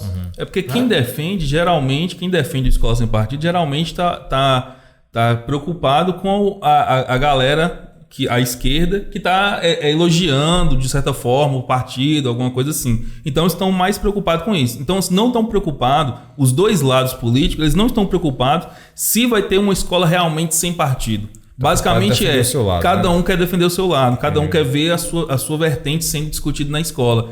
É importante? É importante ter duas discussões. É importante o aluno hoje saber. Por muitos anos, o aluno não sabia nem o que era direita e esquerda e nem o que era socialismo. A gente estudava, mas a gente não sabia, a gente não tinha noção nenhuma do que era. Hoje, com a informação, os alunos já estão sabendo, já discutem sobre isso. Então, assim, é importante? É importante discutir. Mas, desde que o Thiago falou, dentro de um contexto da aula. O professor não pode chegar... O maior erro do professor hoje é achar que ele tem liberdade de expressão. Eu falei isso muitas vezes com o Thiago. O maior do professor é achar que ele tem liberdade de expressão. O professor tem liberdade de cátedra. A gente não tem liberdade de expressão. Qual a diferença de cátedra? Nem sei. Cátedra. Nem falar o nome. Primeira vez que eu escuto essa palavra. A questão é a seguinte. O professor, como por exemplo, você na sua profissão, você não tem liberdade de expressão. Se eu sou Uber, se chega um cara para mim, nós vamos para rodoviária. Cara, não, vou te levar para o aeroporto. Não, porque a minha liberdade de expressão não existe. O cara tem que levar, cumprir a sua tabela. Uhum. O professor também. O professor, ao entrar na sala de aula, ele tem um currículo a ser completado. Então, ele precisa completar aquilo. Então, ele não tem liberdade de expressão. Então, o professor realmente não pode chegar na sala de aula e defender um partido. E defender uma figura pública, por exemplo. Igual o Thiago falou. A gente falou do Revolução dos Bichos. A gente falou sobre Stalin na Rússia. Eu discuti com os alunos Stalin na Rússia. E aí, muita gente acha certo, muita gente acha errado no mundo. Os alunos não tem que falar com o professor. O professor acha que o Stalin fez certo ou que o Stalin fez errado. Os alunos têm que perceber o que o Stalin fez e ali sim tirar suas próprias conclusões. É o que Paulo André colocou, né? É a ideia assim, você trazer o conteúdo e o aluno. E o aluno que vai formar a sua ideia. É porque assim, entra na ideia aí de que eu não posso discutir nenhum assunto polêmico. Tipo, mas a vida social, ela é polêmica. Porque esses assuntos, eles estão no dia a dia. Como é que eu vou blindar o aluno na escola? E ele pergunta. Se a escola ela é uma extensão dessa vida social. Só que é o que o Bruno colocou. Eu não posso simplesmente chegar lá com a camisa de Che, né? Che Guevara ou do Bolsonaro. Dando minha aula. E a gente começar, tipo assim, o aluno falar assim, mas na Revolução Cubana... o Che ajudou a fuzilar muita gente. Aí eu falo, opa, não. Mas a causa era nova. Era justa, né? Tipo assim, aí sim. Aí eu acho que leva esse controle. Tem professor que faz isso, cara? Tem. Infelizmente tem. Tem professor que defende a direita e a esquerda? Tem. Só que assim, é o que o Bruno colocou. É uma minoria também. Simplesmente, eu tô lá para passar um conteúdo, né? Se na BNCC, que é a Base Nacional Comum Curricular, falasse que eu tinha esse direito, não. Mas lá fala assim, você vai explicar para o aluno a Revolução Cubana, certo? Uhum. E aí eu vou trazer o que foi a Revolução Cubana. Ou da mesma forma que eu vou falar assim, eu vou trazer outro tema aqui. Tipo, você vai falar ideologia de gênero. Se é para me tratar, aí de que forma? Né? Eu não posso simplesmente trazer a bandeira do movimento LGBT para dentro da escola, não.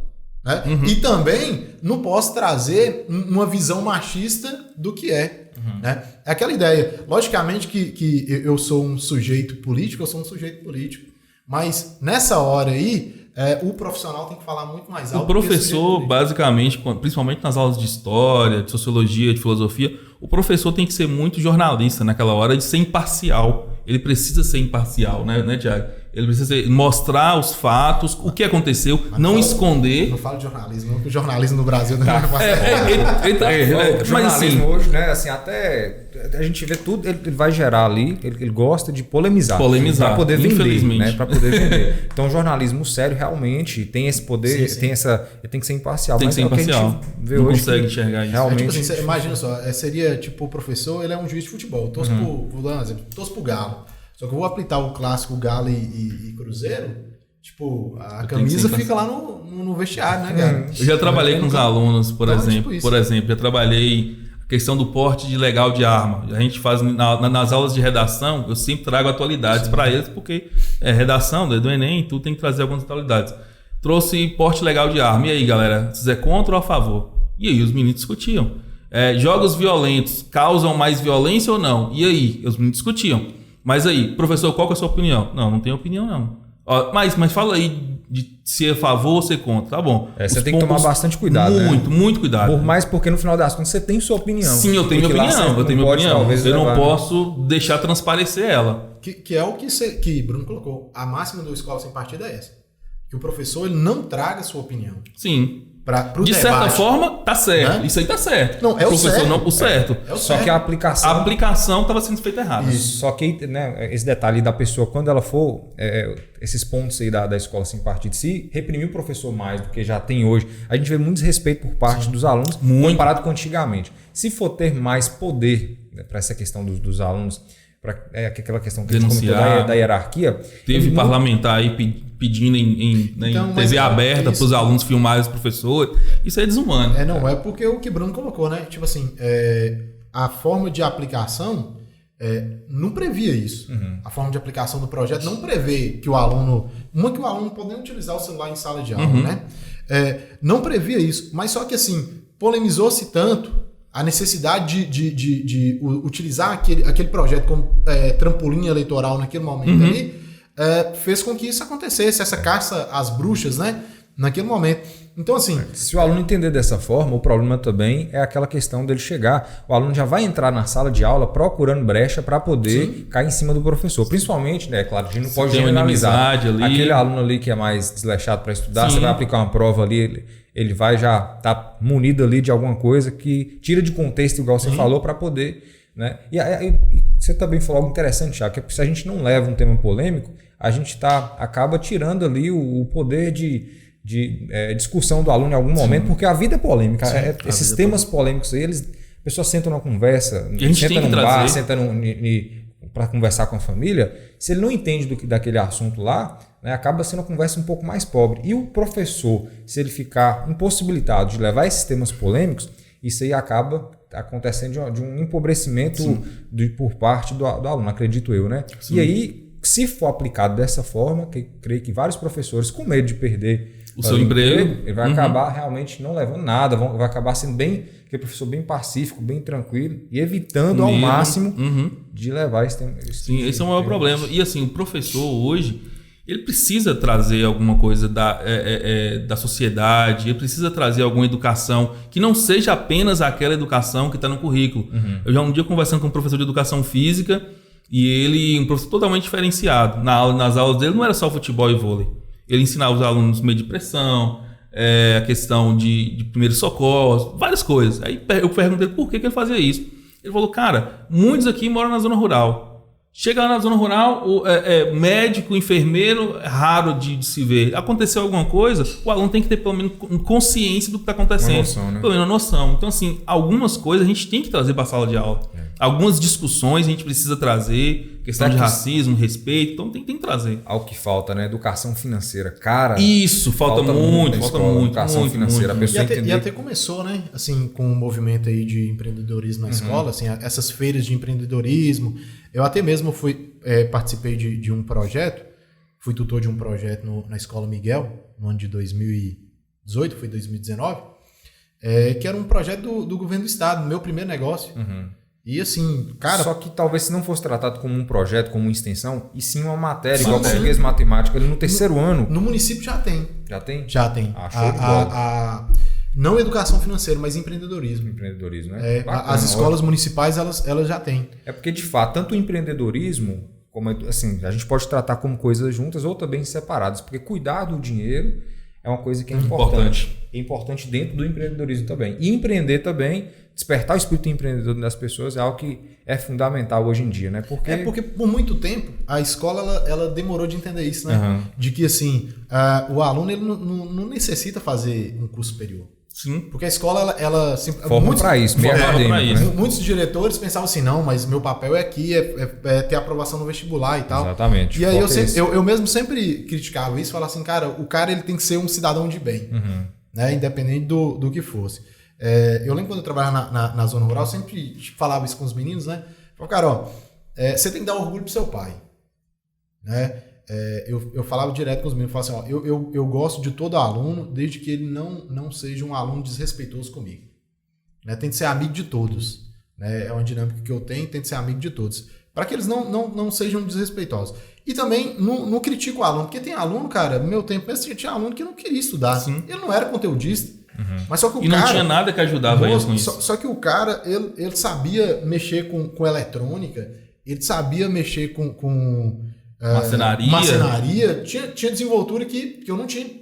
E hoje eu encontro esses colegas e eles estão aí nessa área mercado, e ganhando dinheiro e sustentando. Muito mais do que muitos de nós que seguiam a carreira acadêmica, né? E aí, tipo, a escola, ela demorou muito tempo. E assim, uma das bandeiras que eu falo direto, assim, a escola Miguel José da Cunha mesmo, ela conseguiu muito bem entender isso. Tipo assim, hoje lá desde os menininhos do 5º ano, tem essas feiras lá de empreendedorismo, que eles, né, montam suas próprias empresas. Você lembra quando você fez lá na escola a gente fez também. Isso, pipocas, não sei o que e tal, e incentivando os meninos a empreender. Porque assim... Mas falta matéria. Eu acredito que ainda falta uma matéria fixa na grade deles, para eles poderem aprender, terem esse conteúdo, não só, igual assim, a gente tem as propostas lá de colocar... Educação financeira, né? Sim, educação financeira. Se a gente for pegar a quantidade de jovem que está lascado com cartão de crédito... A primeiro emprego hoje, a pessoa consegue o primeiro emprego, o que ela faz? Vai comprar um iPhone, vai passar lá não sei quantas vezes. Né? Compra um carro. Eu também. Porque eu não tive essa educação, porque a base, mesmo que a gente entende hoje... Se a base não foi bem formada, a personalidade não foi formada com aquilo ali, é difícil a gente mudar, né? Sim. É difícil a gente mudar o comportamento, né? O tipo de pessoa que eu sou relacionado a esse tema, se desde novo, naquele processo de formação, eu não tinha contato com isso. Mas é algo que realmente, quem sabe aí, né, daqui para frente o pessoal abre os olhos quanto a isso, né? Mas eu acredito que sim, viu? Uma tendência. Pessoal... Show de bola esse bate-papo aqui. Nós estamos chegando no final. Tinha muito mais coisa para a gente falar aqui. No meio do bate-papo surgiram várias perguntas que eu queria fazer, mas creio que por conta do tempo, né, vamos ficar imposto. Então, quem sabe para um segundo momento, né? Opa, pode chamar, tranquilo. Foi legal. Mas antes, né, tem até algumas perguntas que alguns internautas fizeram, né? Está relacionado àquela questão da pandemia, pode ser até que a gente já respondeu algumas, mas questão da realidade do aprendizado dos alunos na questão do EAD. Alguma resposta rápida relacionada a isso? Como que tem sido? Bom, regular, médio? Hoje tá sendo bom. Está sendo bom o aprendizado. Eu percebo que os alunos estão gostando de estudar, né? de entrar, eles estão preocupados com isso. Na minha visão e na minha experiência na escola privada. A gente sabe que os alunos estão preocupados, os pais estão preocupados, então tem aquele controle. Então o aprendizado Bruno, tá a mesma coisa que no presencial? Não tá. Ainda tem uma defasagem, existe uma defasagem, não tem como a gente negar isso, por conta do momento, os alunos estão isolados em casa, então muitos ainda estão sofrendo com essa pandemia, nós professores também ainda estamos de quarentena. Até outra pergunta, né? A adaptação dos professores também, né? Sim. Tem a ver. Como que tem sido essa adaptação, tá? Vocês acham que teve uma evolução por conta dos professores ou ainda tem muitos que... Respondendo as duas perguntas, eu vou numa visão de professor, do ensino particular, do ensino público e de pai. Né? Primeiro, no ensino particular, por conta, eu acho, do acesso. Da estrutura. Da família também, né? Porque os meninos têm acesso. O menino tem um computador, tem um telefone, então ele conseguiu rapidamente lidar bem com ter a estrutura física para ter acesso. Então, teve uma queda? Teve. Infelizmente tem essa queda, mas não é tão perceptível quanto os alunos na rede pública. Porque na rede pública, assim, esse ano que a gente está tentando adaptar essa ideia de fazer web com os alunos, né, de forma simultânea. Mas mesmo assim, o número de alunos que acessa é muito pouco. Por não ter uma internet de qualidade e talvez simplesmente foi um conteúdo para... ele vai ter carga horária, ele não vai ficar sem estudar. E agora uma visão como pai. Né? Eu tenho uma menina de 7 anos, o ensino fundamental 1, para o ensino fundamental 1 foi devastador na parte da alfabetização. Imagina só, um menino de 7 anos ficar assistindo videoaula no celular. No celular. Que isso, é complicado. É complicado. E aí, dentro dessa lógica aí, eu acho que há um empenho muito grande dos pais. E aí você jogar essa carga para o pai ser professor também é meio complicado, né? O pai não estava preparado. Não estava preparado, né? E aí, quanto à questão da adaptação quanto a professor, vou dar um exemplo, né? Eu mesmo não investi. Eu não investi. Falei assim, eu até conversei com o Bruno, falei, cara, eu não vou investir não. Não vou comprar um celular top de linha, não vou comprar um computador do melhor possível, não vou comprar o melhor microfone. Vai ser do jeito que eu tiver estrutura e vai rolar. Quem investiu, cara, parabéns, não critico, o cara tá certo. Mas assim, se eu não tenho o retorno de quem, né? Tipo assim, eu não tenho um investimento. O Estado não falou assim, ó, invista, o Estado não falou com você, faz uma estrutura bacana, não te deu condições. Cara, eu falo direto, por que não deu isenção pelo menos para a internet? Sim. Né? Mas essa questão não só de estrutura, mas a questão de adaptação, utilizar ali algumas plataformas, como por exemplo, tem aquele Socrative, tem aquele Kahoot, que faz algumas brincadeirinhas com os alunos. Então essa adaptação por parte dos professores, né, por parte de vocês percebem que teve uma diferença em relação, principalmente quando começou lá o ano passado? Sim. Se adaptado? Teve uma evolução, acredito uma aceitação também, né? Porque a questão é aceitar. Eu até hoje eu tenho uma resistência, não uma resistência eu não tenho dificuldade, mas se tivesse como ser presencial... Era melhor, né? Para mim, eu gosto muito dessa questão do contato, da convivência. A troca de energia é muito maior. Então, se eu pudesse, né? Tanto mesmo que o digital ele tem uma escalabilidade maior financeira, digamos assim, porque hoje sou professor de cursos extras, né? Cursos de curta duração. Para mim seria até melhor se eu usasse digital. Lógico. Mas eu gosto do presencial também. Eu falo assim que a forma de adaptação foi o próprio professor buscar. Não teve nenhum tipo de ajuda. Nenhuma ajuda, né? Assim, não, Bruno, questão da escola. A escola particular teve. A gente teve ajuda do sistema Bernoulli, que investiu nisso. Então, deu suporte. A plataforma, o ensino, assim, tudo. Vou dar um exemplo. Eu ligava para Bruno, Bruno, qual programa você utiliza para fazer aqueles efeitos na sua aula lá? Era eu procurando. Aí Bruno via falando assim, porque no início o Meet não era tão divulgado. Né? Aí a gente começou usando o Zoom. Skype também. Isso. Aí um falava assim, vamos fazer um teste com esse aqui, vamos fazer um teste com aquele outro ali. E aí foi essa escalada, entendeu? E por muito tempo foi assim, baixa tal programa aí para fazer edição de vídeo. Então, eu acho que cada professor... Foi buscar sozinho. Foi buscar a sua alternativa para desempenhar seu trabalho da melhor forma e não ficar sem desempenhar seu trabalho. Eu vejo que muitos ficaram angustiados por não conseguirem acompanhar. Eu mesmo fico angustiado tipo assim, de não dar uma aula de qualidade. Muitos não conseguiram acompanhar essa evolução. Pro aluno, né? Tipo assim, logicamente que eu queria ter um estúdio desse aqui para gravar minha aula. Um estúdio desse aqui seria fantástico, né, Thiago? Mas está à disposição. A hora que quiser gravar, vamos fazer uma live, está à disposição. Eu falo assim, eu queria muito ter essa estrutura e tal, mas requer um investimento. Sem dúvida. Né? Tempo também. E tipo, não pensou assim, o professor ele tá com essa carga horária. Isso, só um ponto aqui que eu esqueci de falar. Cara, pensa o quanto a gente foi criticado. O professor não tá trabalhando, não. A carga horária dobrou. Cara, dobrou. Cara, Paulo. O professor não tá trabalhando, não. Aí, tipo assim, imagina só. Eu tinha que planejar minha aula e entrar pra sala de aula e dar minha aula, né? Agora eu tenho que fazer o roteiro da minha aula, gravar ela, postar no YouTube.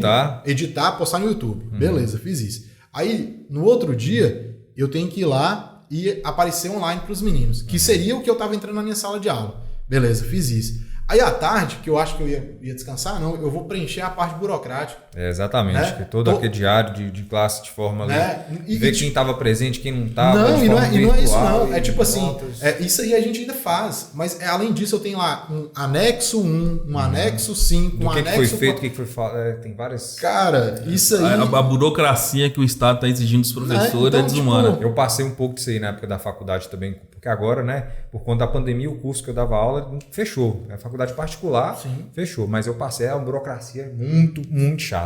E afasta muito a questão do professor ali, até por conta de condições salariais, igual você falou. Não acompanha. E a gente tem a gente tem que... Não pode dobrar nosso tempo. Lógico, tipo assim, aí imagina só que algumas coisas você acaba fazendo nas coxas, velho. Infelizmente. Porque o tempo, tipo... Seu tempo, ele continua o mesmo tempo. Exatamente. Né? Só que, como é que você vai otimizar esse tempo aí? Com essa carga de trabalho, entendeu? Então, assim, uma das críticas que eu falo que a adaptação, ela não aconteceu, assim, por conta disso. Porque você tem uma carga de trabalho maior, né? Uma burocratização de uma estrutura que não havia essa necessidade dessa burocratização dessas rotinas, que faz com que você...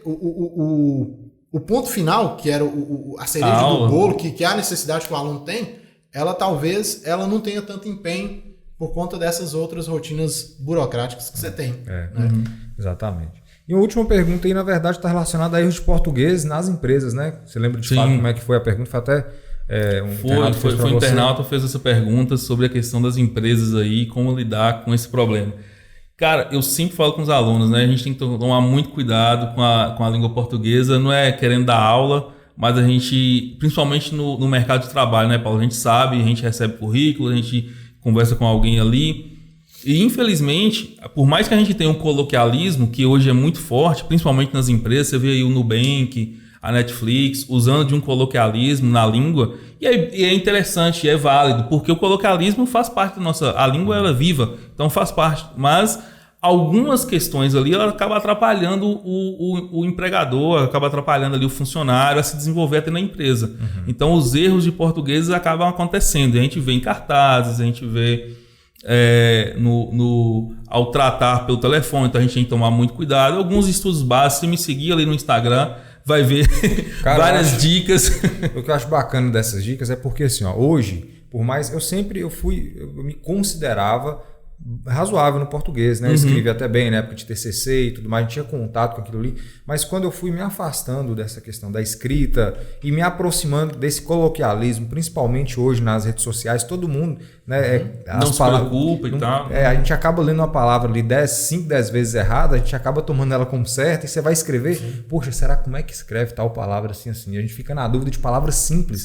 Né? Então, várias dicas que você dá lá, acho muito bacana. E, Tiago, começa a fazer isso também na sua área, porque é importante. É importante, você sabe, você leva jeito sim. Você tá aqui batendo um papo de uma forma, né, descontraída, de oratória fantástica. Eu acho assim que é pular para dentro e começar dando algumas dicas, porque você tem muito a acrescentar. Eu acho que o que você está fazendo lá, Bruno, é fantástico, porque em todos os níveis. Por mais que uma pessoa ela tenha um conhecimento, já tem um estudo, tem uma graduação, pós-graduação, tem dúvidas ali de português básicas e que fazem diferença nas empresas sim.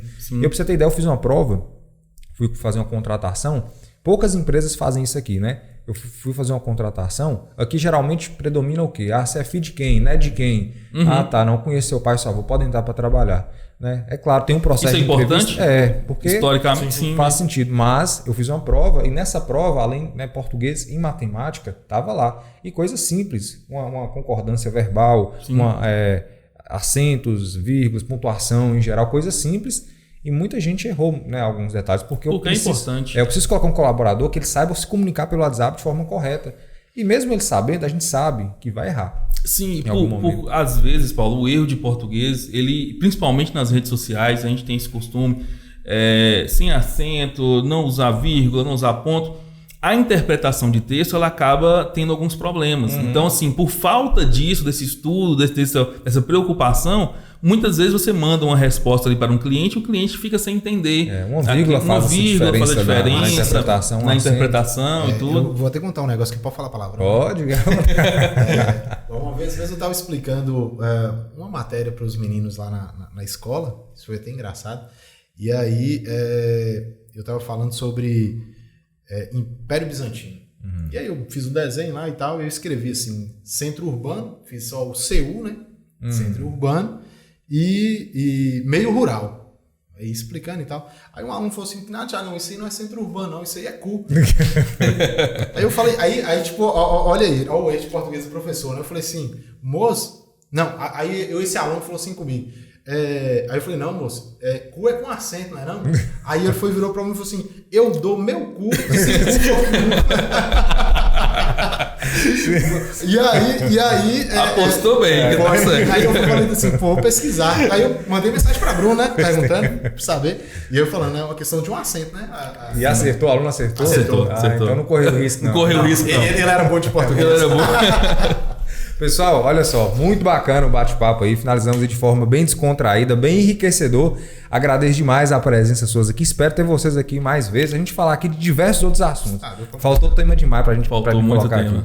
Né? Faltou tempo, na verdade, porque tema tem demais, né? Tem uma mensagem final que vocês querem deixar pro pessoal que tá assistindo vocês aí, seus alunos, né? Porque teve muita gente falando, cadê, né? Professor Bruno que tá lá nas redes sociais, cadê professor Bruno que aqui lá no Clubecast, e também professor Tiago, nós temos que levantar a bandeira. Professor Tiago no Instagram. No Instagram agora. Qual a mensagem final aí que você deixa, pessoal? Primeiramente eu quero agradecer muito os meus alunos que né, irritaram o Paulo André aí para me chamar, chamaram a atenção dele aí, agradecemos aos alunos, em especial aí aos alunos Emanuel, Jonatas, Giovanni, Rafaela, Yasmin, que colaboraram aí com esse pedido aí para Paulo André. E dizer que foi muito enriquecedor esse bate-papo aqui, gostei bastante, foi muito proveitoso, a gente aproveitou tudo. Espero ter outra oportunidade de a gente bater mais um papo, é muito enriquecedor isso. Você está fazendo algo diferente, totalmente diferente em Porteirinha, né? Pioneiro, e espero que dê muito sucesso essa sua empreitada, viu, Paulo? Que é fantástico, show de bola. Bacana. Eu só tenho a agradecer também, né? Cheguei bem tímido, achando que não era minha praia e tal. Agradeço o convite de Bruno, de Paulo André, né? E deixar, assim, principalmente a mensagem para os alunos de que, assim, verdadeiramente valorizem seus professores, né? Porque depois, quando o tempo passa, eu falo por mim como aluno, né? Aí você vai lembrar assim, cara, se eu tivesse dedicado tantos por cento ali a mais, um pouquinho de horas ali no que aquele professor me falou, teria sido diferente, muito mais vantajoso. Então, assim, não espere o tempo chegar para você dar valor. E uma questão, o aluno hoje ele tem acesso, cara. Usa seu celular para procurar conteúdo que seja enriquecedor. Isso, né? Olha lá, tem Bruno. Usa a tecnologia a favor do enriquecimento. Não, eu falo direto, eu falo assim, tem Bruno, dicas de português, tem um cara lá que tem um canal que chama Sandro Curió, de matemática, que eu acho, tô aprendendo matemática. Muita coisa gratuita hoje em dia. Tem vídeo de engenharia do Luiz Guilherme. Luiz Guilherme logo vai estar aqui com a gente. Olha, bacana. Por que não tem o Renato, né? Também, Renato da matemática. Renato, Luiz. Sim, Luiz cara, Miguel, nossa, Renato, os caras são bons demais, são feras. Dá pra bater um bate-papo só com professores aqui, viu, Paulo? Tudo pra você ver, da nossa terra, né? Da nossa terra, graças a Deus. Né? E aí o aluno acaba perdendo assim, horas olhando lá, stories, né? No Instagram, que eu sou meio desligado. Eu falo a bolinha com os meus alunos. Não, mas nós vamos mudar essa realidade. Fica olhando aquela bolinha lá, quando você vai ver 2, 3 horas, aí você fala com ele assim, moço, concentra, fica 2 horas estudando. Não consigo não, mas é na bolinha do Instagram lá.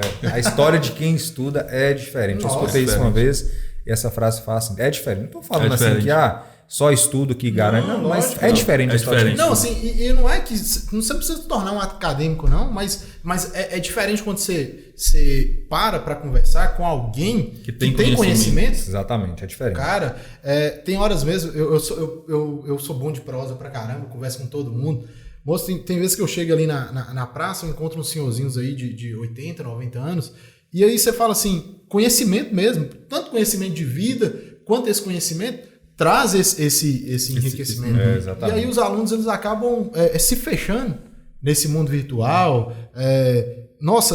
Só para jogos, seja entretenimento. Tipo assim, eu falo como professor, oh meu Deus, 12 anos, a cada ano que passa, eu vejo uma legião de estudantes cada vez pior. Eu escuto alguns especialistas falarem em si, né? Qual essa geração? O Brasil vai estar na mão dessa geração mesmo? Será que realmente eles vão conseguir dar conta, né, de tocar esse barco? Porque tá difícil. Tomara que tenha. Vamos pensar no vamos pensar positivo. Né? Então, show de bola. Pessoal, obrigado, viu? Então, até a próxima. Vocês que assistiram até aqui, pessoal, o que tem que fazer, né? Clicar no curtir antes de sair e se inscrever no canal. E depois, compartilha aí com alguém que você gosta para poder difundir mais esse conhecimento, para a gente poder levar o que a gente levantou aqui, esse assunto, para mais e mais e mais pessoas. Esse é o intuito do canal e o intuito nosso aqui hoje foi isso, né? Para poder estar levando conhecimento rico para vocês. Muito obrigado e até a próxima.